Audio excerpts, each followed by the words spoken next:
Unajua kuwa harakati za mtoto tumboni haziwezi kuthibitisha jinsia yake, lakini zinaweza kukuambia mambo muhimu sana kuhusu afya ya mfumo wa neva wa mtoto.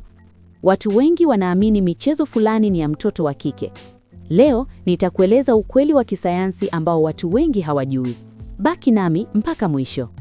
Makala hii imeandaliwa na Dr. Mkina kutoka Naturemed Supplies, ambaye amejikita katika elimu ya afya ya asili kwa kutumia misingi ya sayansi ya mwili wa binadamu, biolojia ya seli na tafiti mbalimbali za kisasa kuhusu matumizi sahihi ya mimea tiba.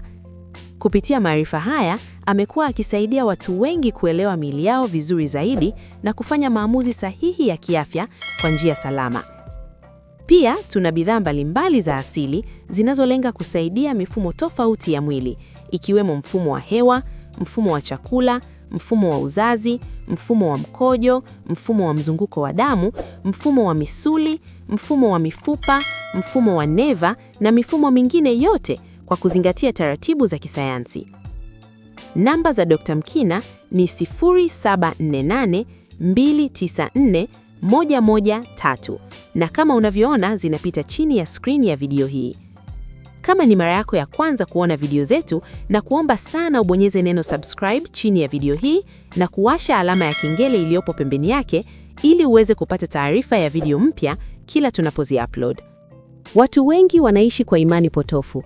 Wengine wanafanya maamuzi ya afya kwa kuamini aina ya miondoko ya mtoto tumboni inaonyesha jinsia. Hii inaweza kusababisha hofu isiyo na msingi au matarajio yasiyo sahihi. Leo nitakuonesha michezo 13 ambayo mara nyingi huaminika kuwa ya mtoto wa kike, lakini nitakuambia ukweli wa kibiolojia kuhusu kila moja. Kabla sijaendelea, hakikisha umebonyeza subscribe na like ili usikose video za elimu ya afya zinazotengenezwa kwa uangalifu wa kisayansi. Kumbuka, hakuna ushahidi wa moja kwa moja wa kisayansi unaothibitisha kuwa harakati za mtoto tumboni zinaweza kutabiri jinsia yake. Jinsia hutambuliwa kwa vipimo vya kitabibu kama ultrasound au vipimo vya maabara. Maelezo haya ni ya elimu ya afya na maendeleo ya mtoto. 1. Mikono kusogea polepole. Harakati za mikono ya mtoto tumboni huanza mapema sana katika kipindi cha ukuaji wa mfumo wa fahamu. Kitaalamu, hii hutokana na kukomaa kwa neva zinazosafirisha taarifa kutoka ubongo kwenda kwenye misuli ya mikono. Mtoto anapokuwa, ubongo huanza kujifunza jinsi ya kudhibiti misuli kwa utaratibu. Ndiyo maana mwanzoni harakati huwa laini na za taratibu. Hii si dalili ya jinsia, bali ni ishara ya ukuaji wa kawaida wa mfumo wa neva. Tafiti za embriolojia zinaonyesha kuwa hatua hii ni muhimu sana katika kujenga uwezo wa mtoto kutumia mikono yake baada ya kuzaliwa.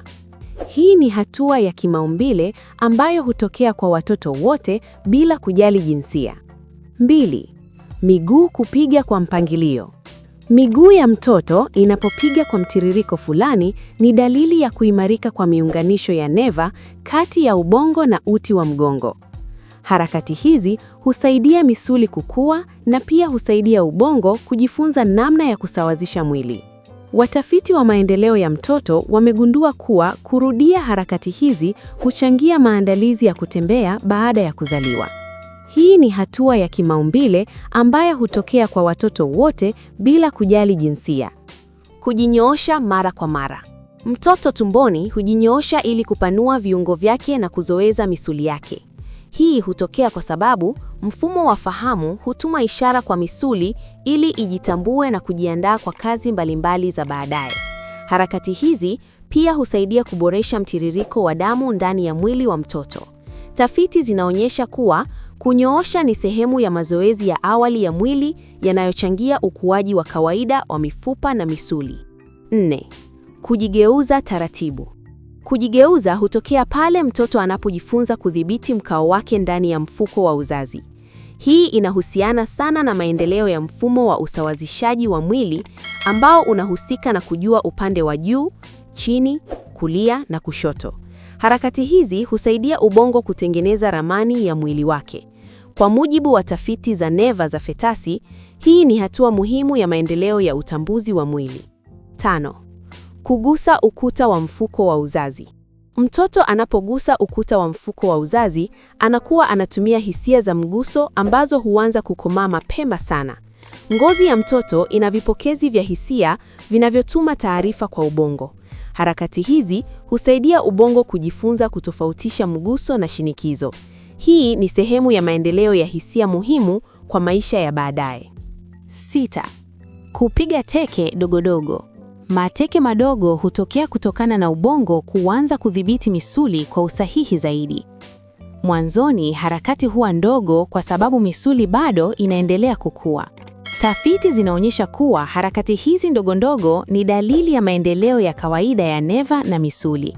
Ni aina ya mazoezi ya mwili yanayosaidia viungo kuwa tayari kwa maisha ya nje ya tumbo.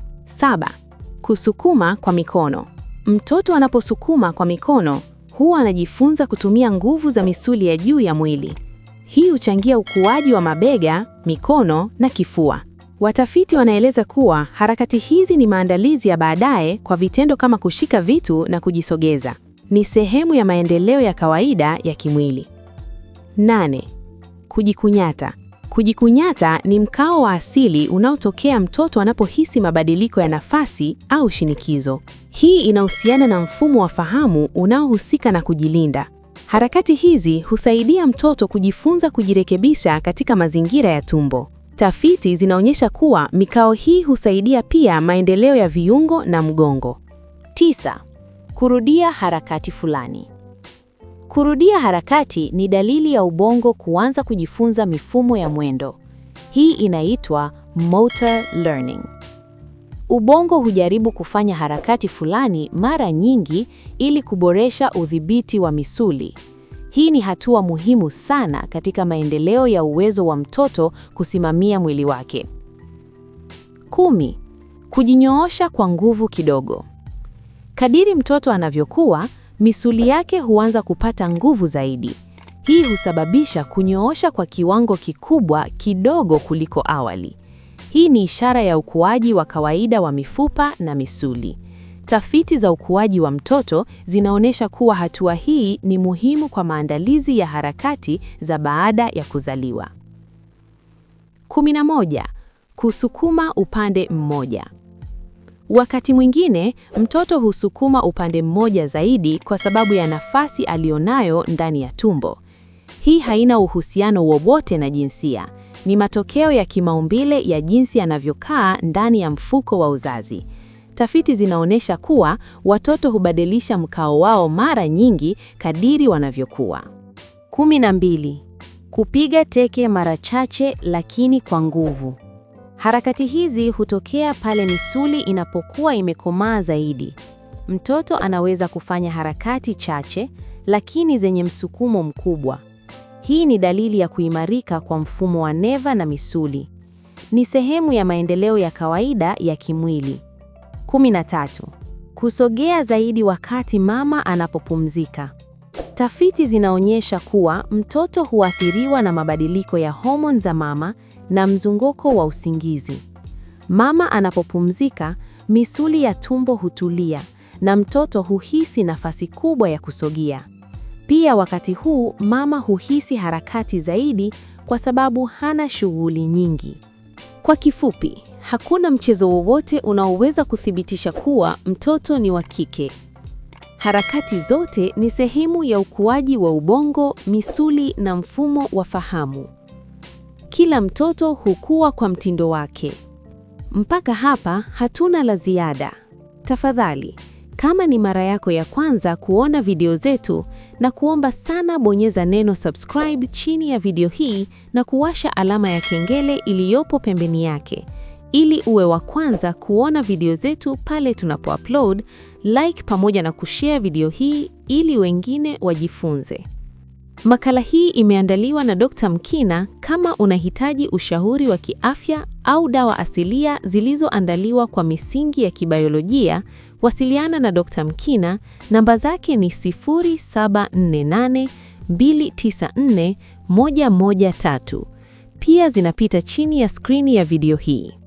Kumbuka kuwa Naturemed Supplies inajitahidi kuhakikisha kuwa kila mwanadamu anakuwa na afya njema kutokana na vitu asilia. Asanti kwa kutazama video hii mpaka mwisho. Ubarikiwe sana, tukutane tena kwenye video zijazo.